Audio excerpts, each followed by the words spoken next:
So what we're going to talk about this afternoon, and thank you for joining us, is the topic of safeguarding. We know that in any crisis or emergency, it's the marginalised and the most vulnerable who are disproportionately affected and at increased risk of abuse, exploitation, harm and neglect. So this session is going to explore the impact of the COVID-19 pandemic on safeguarding and on the safeguarding and well-being of those we work with, and exploring and understanding the new and emerging risks that there are, and looking at how we can work with partners to adapt and ensure that safeguarding remains high on the agenda. I'm your chair for this session. My name is Philippa Ramsden and I work with the Alliance. And part of my role is to manage the safeguarding project that we are implementing. I'm also very pleased that we will be able to have insights from Ethiopia and insights from Malawi. Unfortunately, our speaker from Ethiopia has had to withdraw at the last minute, but she has been kind enough to send me the points that she was going to make, and I will talk through them if you can understand my interpretation of things. However, I am delighted that so far so good. We have Linda Dembo with us online, loud and clear from Malawi, from the Malawi-Scotland partnership. And she will be able to give us her insights from the Malawi perspective. This will really help us to understand what the true emerging issues are in terms of safeguarding. We will then be able to take that into a discussion and draw out conclusions and recommendations as we move forward. What I would like to do is just set the context quickly before we go into the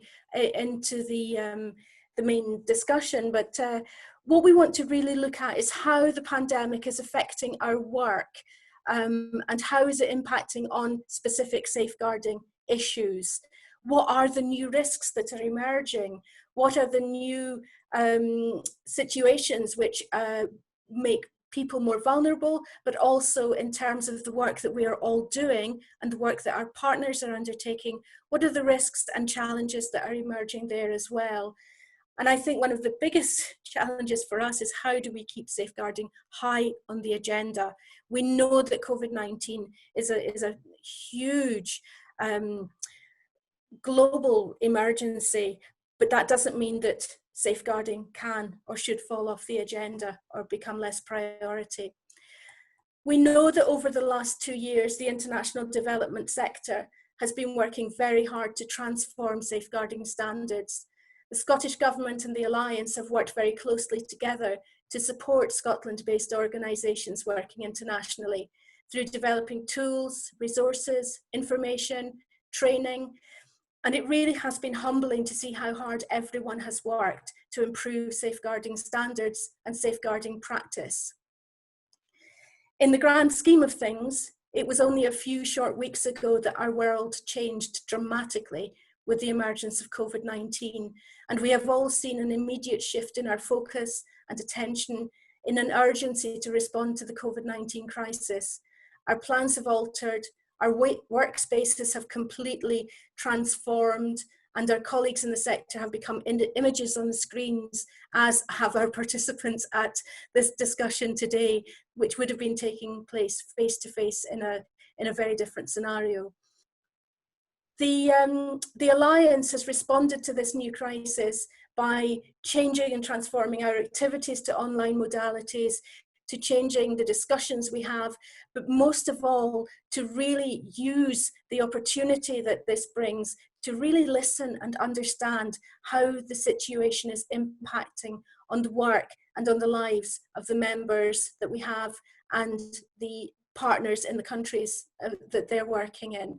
So we really want to use this as an opportunity to understand and to deepen the dialogue that we would have. And I hope that that's exemplified by our discussions today, which include contributors, as I say, from Malawi, but also participants here in this session from far afield. So I want to make it clear that while the focus has to shift towards that of the pandemic, the COVID-19 pandemic, we mustn't lose sight of the progress that we've made in safeguarding so far, which has been really phenomenal. However, we still have a great deal of work to be done. We have a long journey ahead, and we mustn't lose sight of that. And more importantly, with attention on the pandemic, there are new risks emerging and increased vulnerabilities for many. So as we move forward, we need to make sure that we continue our safeguarding work and activities and adapt and rethink as far as we can. But we also must, at the same time, listen, share our concerns, look at how we can adapt and modify what we're doing, and work together to continue keeping safeguarding on the agenda. So in order to discuss this today and to explore it, as I said earlier, we will hear more from Malawi and Ethiopia, and look at really who has been most impacted by the COVID-19 pandemic in terms of safeguarding. Why is that? What are the reasons for it? And what needs to be done? Where are the opportunities and challenges within that? Now, as I said, unfortunately, Sylvie can't be with us today, but we do have some bullet points on her behalf, and I will go through them quickly, hopefully, and bring them to life. Sylvie is the PSEA, which is Protection from Sexual Exploitation and Abuse. She is in Ethiopia. She's based in the UN Coordinator's office in Ethiopia, and is responsible for driving forward the work on PSEA. In terms of the Ethiopian context, she's highlighted that already prior to the COVID-19 pandemic, the country was facing multiple emergencies, including natural disasters such as flooding, locust infestation, cholera, and also has a very complex and volatile political and social situation. So it's already, there are many fragilities there prior to COVID-19 hitting the world. The risks that we've seen is that the context does not really allow, the risks have increased, but the context doesn't allow for evidence-based assessments to be carried out. So although there are greater risks, it's not been possible really to understand what those are and to draw out the data and evidence. Because of the pandemic, there's also been an influx of new actors coming in, and different actors undertaking humanitarian assistance. There are increased vulnerabilities, which you will talk about shortly. So different types of vulnerabilities, whereas people are used to dealing with certain situations. And there's also been a fair amount of movement as people arriving in country, for example, migrant returnees and internally displaced communities are on the move. So there have been changes in the population, and those populations are themselves very vulnerable. Challenges include access, and I think this is something which many people sitting in this virtual room today will understand. Access to remote areas in particular is much more difficult or impossible. But even sitting in Scotland, it's much more difficult, we know, to visit our partners, to visit the projects that we're working on. So access to remote areas is especially difficult, and the people in those areas are often in extremely fragile situations. Access to dedicated health and abuse services is very much vulnerable and precarious. It's very difficult to deliver those services when there's such a serious emergency underway. There are therefore a number of PSEA related activities which are being undertaken to address this. In Ethiopia, they are strengthening a PSEA structure and PSEA programming in country. They have developed a strategy for Ethiopia which has been updated, and it's accompanied by a work plan which will be implemented by all of the agencies, such as through the cluster mechanism, the humanitarian emergency mechanism for coordinating the different activities. There has also been strengthening of an already existing network of PSEA focal points. So each of the organisations, from INGOs, international organisations, from national NGOs, from the UN agencies and other organisations and the ministries, are all part of this network and hub, which means that there can be consistency of advice and support across the sector, which is really important at times of a crisis. There's also been the development of an interagency community-based complaints mechanism, which means that people are able to raise their concerns in a coordinated manner. In order to do that, they've carried out a mapping of the various agencies and organisations, their own feedback and complaint mechanisms, in order to bring this together as a cohesive interagency mechanism.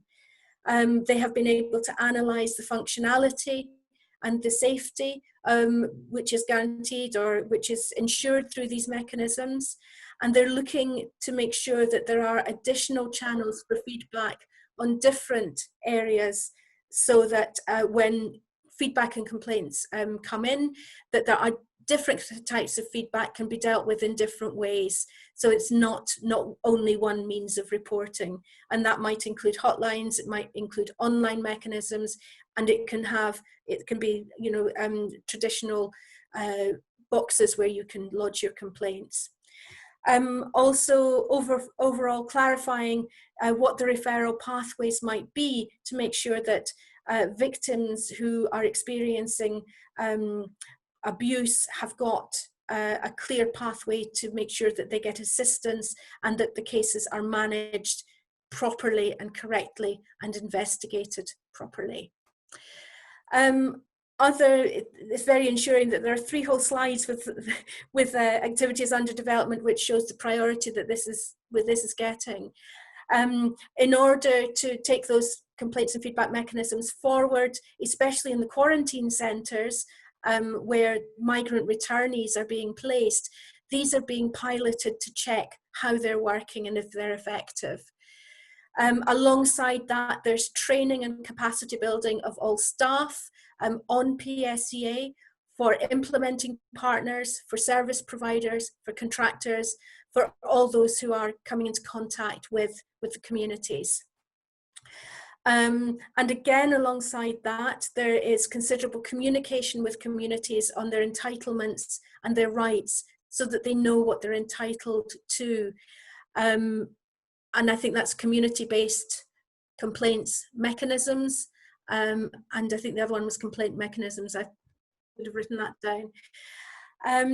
The other one is actually a system. The sexual misconduct disclosure scheme is it's a system which is getting established broadly, so not only in Ethiopia but globally, whereby employers can check whether there have been any misconduct disclosures in potential employees, which means that if there are perpetrators of sexual exploitation and abuse, that they can be aware of that before they recruit somebody, and would be able to make sure that that was disclosed, and it could affect the recruitment as appropriate.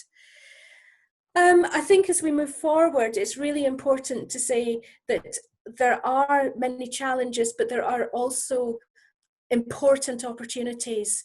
We have to be creative. We have to look at what new ways there are to communicate, what new ways there are to reach people. And I think sitting here today, reaching each other across the globe, that's an example of us being able to find that, but recognizing equally that not everyone has access to a number of different communication mechanisms. So we need to be creative. We need to look at what we can do. Localization. This is another topic which is really important. Partnership is one of the fundamental principles in safeguarding. It's about working together, understanding together, and therefore local partners having greater responsibility and understanding. And I think Linda will speak about that when she talks about the Malawi perspective. So it's a shift in roles, but it's also a shift in the responsibility and the power balance. Inclusion. It's again a case of working together, understanding the issues that there are, and being able to look at it from a broad and shared perspective rather than imposing solutions from a perspective that we don't understand. And finally, coordination. We really need to work together. We need to make sure that what we do is consistent, that we don't have gaps, we don't have overlaps, and that we are sharing what we are doing consistently throughout the whole response in any emergency situation. So I'm going to pause now. I don't know if there are any questions on that, and more importantly, I don't know if there are any answers that I have on that. So what I'm going to do is hand over to Linda, who is going to talk us through the perspective from Malawi. But just before I do so, I think I'd just like to highlight, and I mentioned it before I started the call to Linda and colleagues in Malawi, it's almost exactly 2 years to the day since I stepped on a plane to travel to Malawi to talk about safeguarding and to open up these conversations. And I think to see 2 years later, we'll hear the work that's been undertaken since that, and since we had those discussions, and also the fact that right now, Linda has actually stepped out of a safeguarding trainer for the regional representatives through the Malawi-Scotland partnership. So I think that's a really fitting moment to say that we are all on a journey together, and we are working together in this. But Linda, I hope that our connection is still good, and I would love to hand over to you. Thank you so much, Philippa. Moni Mlibanji. It's Linda Dembo from Malawi. I am the acting CEO of Malawi-Scotland Partnership, MASP. Before I start my presentation, I would like to thank the Alliance for this opportunity to be on this platform. I also wish to thank Philippa for her tireless time that she has given in coming up with this presentation. And I also want to wish to thank MASP board and also MASP staff for their support as I was preparing for this presentation. It's not easy, but they've always been there for me and supported me. And I also want to acknowledge the pictures that you're going to see in this presentation. These pictures were taken by MASP staff. They acted actually when we're coming up with posters so that we can raise awareness on safeguarding. So you're going to appreciate the pictures. I have taken out the words that were used for the posters, but the pictures will depict some safeguarding issues that we're raising concern on. So my presentation will have this following outline. I'll start with the introduction. Maybe some of you do not know what Malawi-Scotland Partnership is all about, so I would ask, what is Malawi-Scotland Partnership? Next slide, please. Malawi-Scotland Partnership is a network organization that works to inspire and support the many links that Malawi has with Scotland. As MASP, we aim to foster a relationship consistent with values between the two nations, thereby encouraging development of sustainable projects in Malawi. We operate on 11 principles, one of which is do no harm, meaning as we do what we do, we ensure that we safeguard the rights of the communities in which we work. MASP and her members, like any organization, have been affected by the virus. The coronavirus has greatly affected everybody. And in Malawi, on 20th March 2020, next slide, please. On 20th March, we had, Malawi was declared a nation a nation of disaster, and on 23rd March 2020, all schools in Malawi were closed, and on 2nd April 2020, Malawi registered the first cases of COVID-19, and on 6th May 2020, a presidential task force on COVID-19 was set up. And with this setup of the presidential task force, we saw that Malawi instituted different preventative measures in order to prevent the further spread of the pandemic. And some of those are the ones you can see.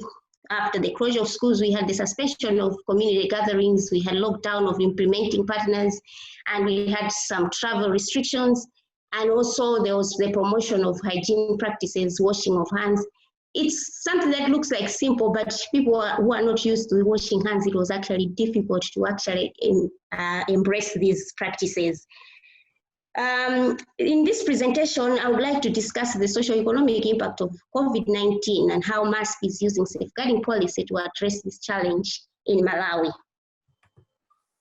So on the socio-economic impact of COVID-19 in Malawi, we have seen that we have an increased cases of child abuse, increased teenage pregnancies, with a running rate of 10,000 schoolgirls reported. Actually, the rapid assessment on child marriages and teenage pregnancies that has just come out from the Ministry of Gender, it's still not practically out.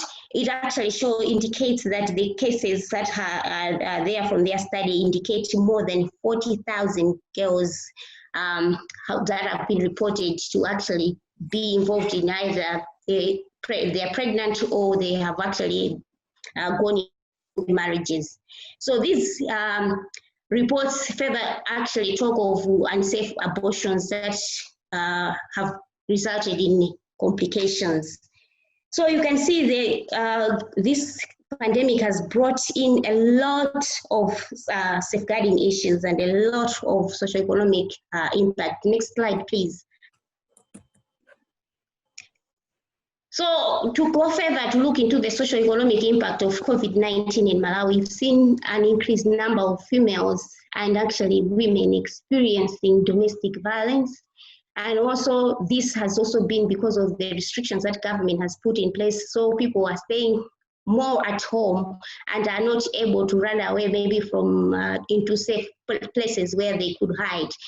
And girls and women are unable to avoid those that are abusing them. So you can see from that picture there, that's just the one that was acted out. Furthermore, we can go to the next slide. Furthermore, we have seen issues of hunger. We could say hunger, but in fact, we are talking of food insecurity. Because people are not able to find money to buy food, there is hunger. And in Malawi, normally people go and do some piecework and then they'll find something to buy food. And because of the restrictions that are there, this is not possible. And hence, it has increased cases of domestic violence. And also some people who work for others, so like domestic workers, because of the restrictions in movements, they are not able to continue with their work. And those are examples of Kabaza. That's another business that is no longer viable. That's a bicycle taxi business. It's no longer viable. And you can see if the means that people had to get some money is no longer there. So there's a lot of issues of food insecurities, which is leading to hunger. People are also unable to access health services. They are afraid that if they go to hospitals, that's where there's coronavirus, and that's so they would rather just stay at home and not get health services. Some people also have lost their jobs, and the government has not put in place measures to cushion such kind of people. An example is from the private schools, privately owned schools, where teachers mostly get their salaries after students have paid their school fees. We have seen that most of these are either on half pay or have no pay at all, and some have actually lost their job. And there is no alternative source of income, and because of that, some people have lost their accommodation. So we have a lot of people who are just moving around with no place to stay. Next slide, please.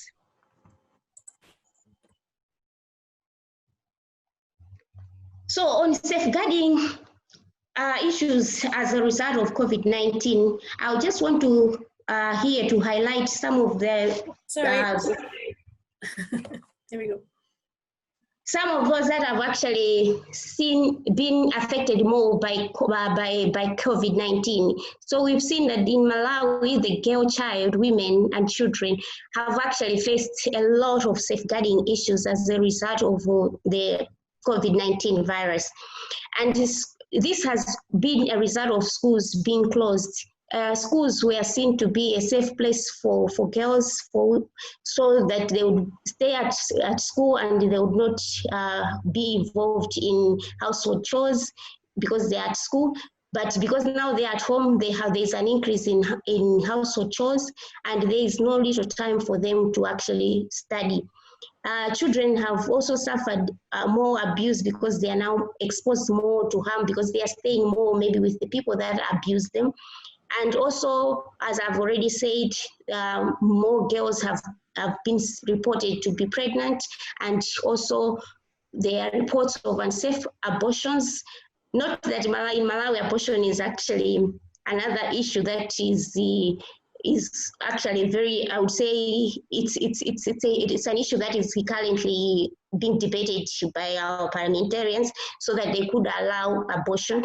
But in this case, we are seeing that women are not even able to go to hospitals so that they can seek safe abortions because they are afraid that if they go to the hospitals, they are going to be exposed to COVID-19. Next slide, please. So at MASP, what are we actually doing as regards safeguarding work? I know Philippa had already made mention of what safeguarding is all about, but I want to put emphasis on it. Safeguarding is a process of promoting the safety and welfare of people involved in the delivery or receipt of humanitarian aid and development assistance, protecting them from harm, including all forms of exploitation, abuse, and harassment. So we have seen that in our development work at MASP, we have seen that it is important for all our members to know what safeguarding is all about, and also they should come up with a policy on their own terms, which is going to be a tool for them to use to raise awareness on child abuse and adult abuse, on all sorts of abuse. And we have embarked on organizing trainings of trainers, and we successfully had trainings in Blantyre in the southern region, where we targeted members from the southern region. And we are currently in Zuzu also carrying out the same training. And we have done this training successfully and with very positive feedback from members who have embraced on this training and actually are coming up with their own safeguarding policies, which is going to be a tool that these organizations are going to be using to raise awareness on child abuse. We have also created forums for member engagement to share experiences and how they are managing with their own organizations. We believe that if we have we are able to share our experiences and we are encouraging our members to share their experiences, we are going to curb the problems that are arising due to COVID-19. And this is actually working very well because we don't really have to have face-to-face meetings, but we can have these meetings through other forums like Zoom, like we are doing currently. So we are using WhatsApp groups, we are using Facebook, we are using all sorts of forums where we are actually encouraging our members to share their experiences, and we can manage issues together and help each other on how we can handle these issues that are rising due to COVID-19. We are also giving sensitization messages through posters, t-shirts, and flyers. And as you have already seen some of the pictures that we had taken as MASP staff, we had actually posed on different scenarios of safeguarding issues to raise awareness so that we would come up with good posters that would actually depict a clear message that would actually speak to people who just look at it, and they will actually, a message will be seen on them. And we have printed t-shirts where we have given a message that will raise awareness on the issues of safeguarding so that people are aware that these issues need to be done and dealt with. So we also have come up with a safeguarding package, which has been distributed to all MASP members, and I'm happy to say that this package was in English, and we have translated it into Chichewa and also into Mbuga in 2 local languages, and members are actually using these safeguarding packages. We have also put the same packages on our website where members can easily access and download these messages and actually use these packages as they are working on their own safeguarding policies. We have made use of social media platforms as I've already mentioned, and we are also using our website to actually give out as much information as possible to all our members. Next slide, please. Yes, but despite all these efforts, we could still say that as Malawi as a country, we're still facing a lot of challenges because of COVID-19. A lot of safeguarding issues are coming up along, and it has affected greatly the economy. And because businesses are not operating as before, they are either working on limited profits. We have faced a lot of challenges, as I've already alluded to. We have an issue of hunger, and we have an issue of access to health services. In hospitals, there's currently been a rule that there should be no guardians, yet the health personnel are not enough to support all patients that are there. And also, there's not enough medicine in the hospital, as medicines can no longer be easily imported from outside. And also, alternative sources for medical health services are restricted. So if I was able to get medical services from outside the country, because borders are closed, I am not able to do that. And also there's an issue of risk allowance that was actually a heated debate in Malawi, and we had demonstrations, and all this was due to lack of appropriate PPEs and also some misunderstandings due to lack of misunderstanding. For example, there was an issue of masks, so people were not complying to wearing masks. They were not complying to hand washing because they didn't have the facilities. Next slide, please. And further to the challenges due to COVID-19, we have seen that schools have been closed and children have been at home for over 5 months. So you can see from April to August, and schools have just been opened now, and yet there was limited homeschooling due to issues that are at home, a lot of household chores that are being demanded on the children, and also cases of unsafe abortions with over 10,000 girls being impregnated, and there's an uncertainty of these girls going back to school because of the circumstances that they are in, and some of them have actually gone into early marriages. Yes, and lack of knowledge. On lack of knowledge, I want to emphasize that some people do not believe that there is COVID-19 in Malawi, and because they don't believe that there is COVID-19, they are not complying to the measures that the government has put forward. And then we do not have an alternative to how best can we deal with it. So the question I want to pose is, what is it that we can do to address all these challenges? I believe that there's need to increase awareness on COVID-19 and to make people understand that it is real.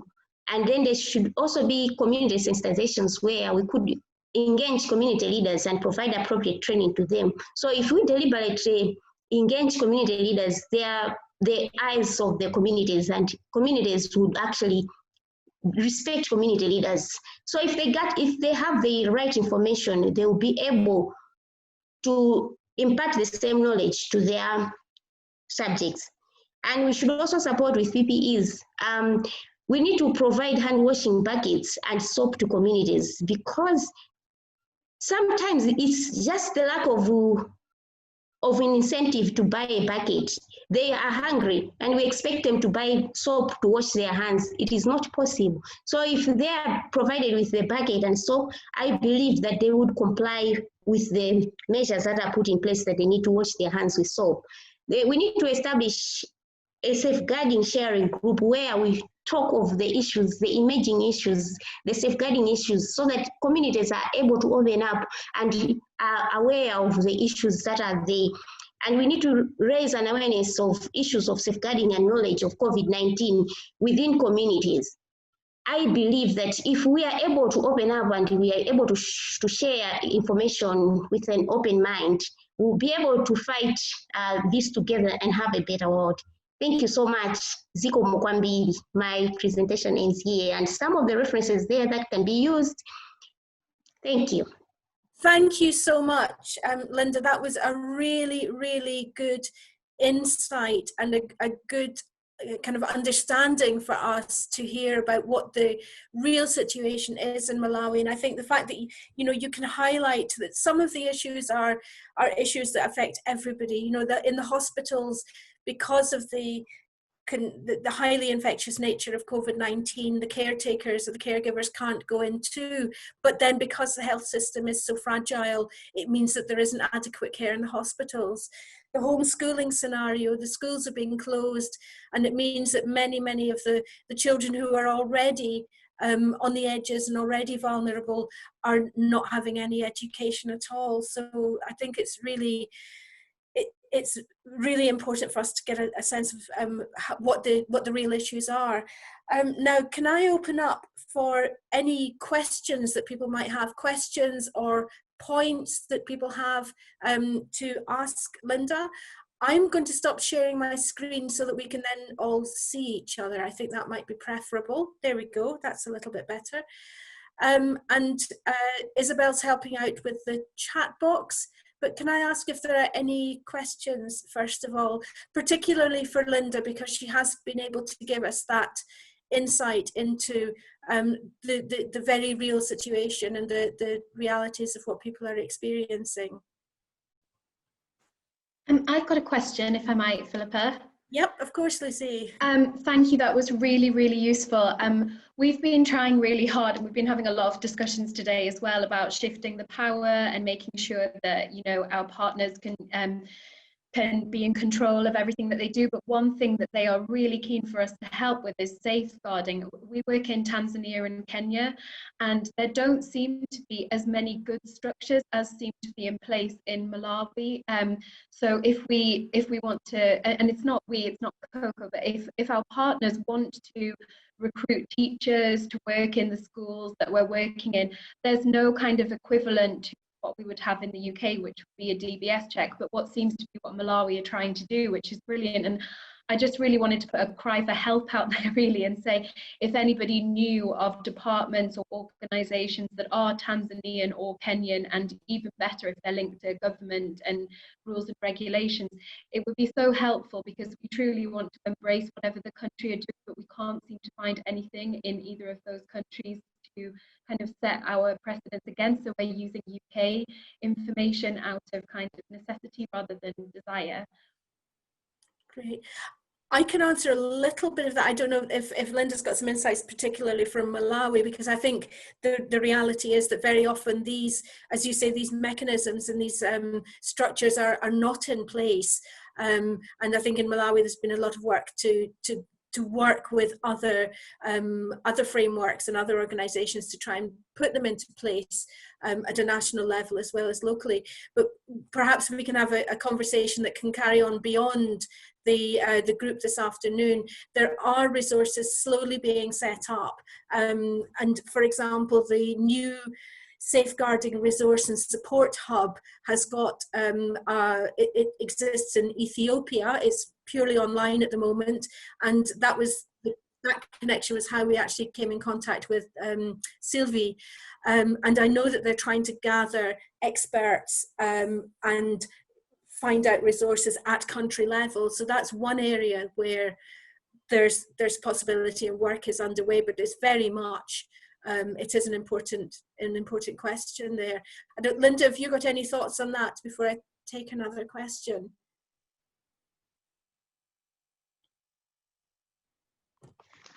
Okay, yeah, I wanted to just say that you're welcome to have a look at our website, and then you can have a look at our safeguarding policy. So our website, I'll put it in the chat box. It's www.malawiscotland.org. So if you could just go and have a look at that. And also at the end of my presentation, I have put some of the references which you can actually also look at, and they might be helpful for you as well. Thank you. Thanks, Linda. Great, excellent. And there's a discussion thread that we can carry on that, and I'm happy to give other kind of bits of information as well. Great. And I think Lamboy has his hand up, and so does Sam. So Lamboy, can I ask you to raise your question first? And thank you very much. Thank you, everybody. Thank you for allowing me to be part of today's event today. Thank you so much for this safeguarding policy. Caris John has been helping us in our work in India, in Northeast India, and Boulder, Burma, among the tribal people. We have greatly benefited for her service. My only question, also request, is how do we do this further from here? Can we make it more, you know, in a massive way that other people can also be benefited? We do certificate courses, diploma courses. Would there be any possibility of linking together Bethesda and Alliance or whatever, and do some the work so that what we do can be also recognized by the larger society and also get benefited by what we do. So there's like you have done with the friends in Malawi and other places in Africa. Would there be any possibility of doing something together in northeast part of India, Burma border, and Alliance or whatever? That's my request. Thank you. Great. So it's, again, looking at the ways that we can actually use things like technology, because I think at the moment that's the kind of means that we're looking at, but looking at ways that we can link, learn from each other, and share what we have and share resources as well. If that's, sorry, I'm just trying to see if there's, I can see comments coming into the chat box about that.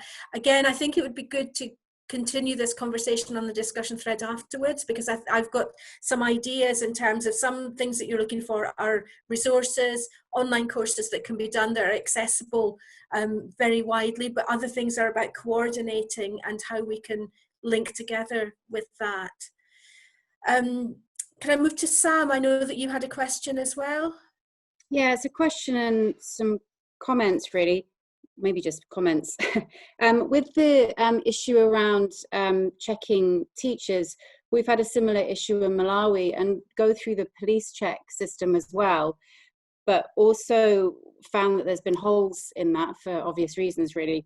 So the team on the ground suggested going to the communities where the teacher or facilitator is from and asking questions around their appropriateness for the role. There's obviously challenges around that and issues around poking around and asking questions about specific people. But that's what the team on the ground was suggesting at the time. I was quite horrified to see the amount of girls that are pregnant in Malawi. It's 10,000. Yeah.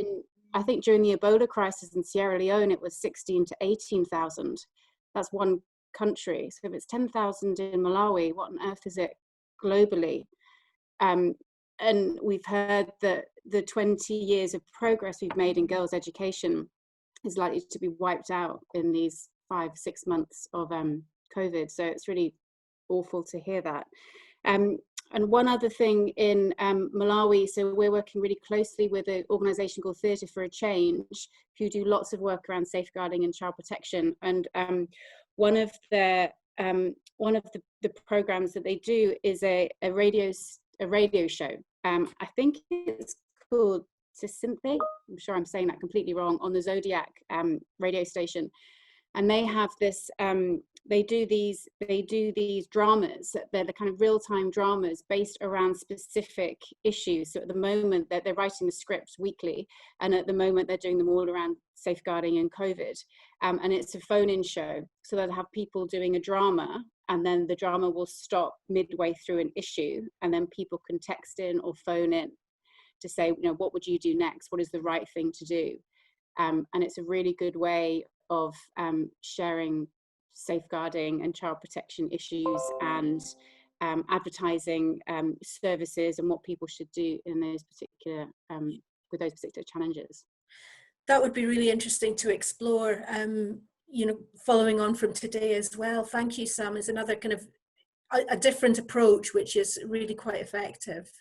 I'm conscious that we are almost out of time already. I'm not quite sure how that happened so quickly. There's another, just in the chat box, I wanted to highlight, there's a question from Rebecca from Maitri Trust, which I think is another important reminder, and that is new and different safeguarding risks which are emerging, and the fact that people are working online, that schools are online, that there's actually an opening, if you like, for, there are opportunities for different kinds of abuse, such as online abuse, and how we challenge that is another important an important question.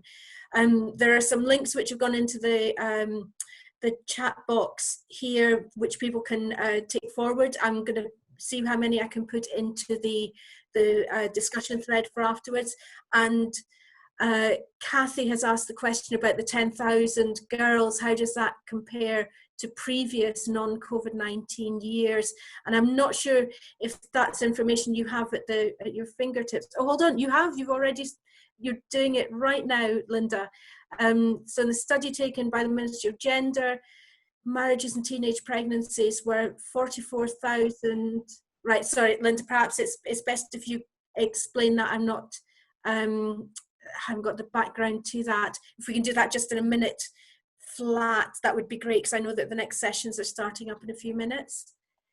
Okay, I was responding to that 10,000. It compares that we are now currently at 44,874 teenage pregnancies, compared to under 10,000 pregnancies before COVID-19, and actually also the those that have gone into marriages, early marriages, they're now up to 12,995 as compared to around 4,000 before the pandemic. Okay, thanks for clarifying that, Linda. Now the Isabel has copied the full text of all of the chat into the Google Doc. The Google Doc is accessible on the same link as your access to this session has been. So you will still be able to see that. You will be able to see the slides that we've used today, and you know, have access to them. I'm going to wrap up now because we're already a couple of minutes over, and we've got a very tight transition into the next into the plenary session, and I don't want people to be late for that. Thank you very, very much to everybody for joining us this afternoon. A huge thank you to our Malawi friends for working together with us to really make sure that we brought lots of insights, true insights from Malawi. So thank you for that.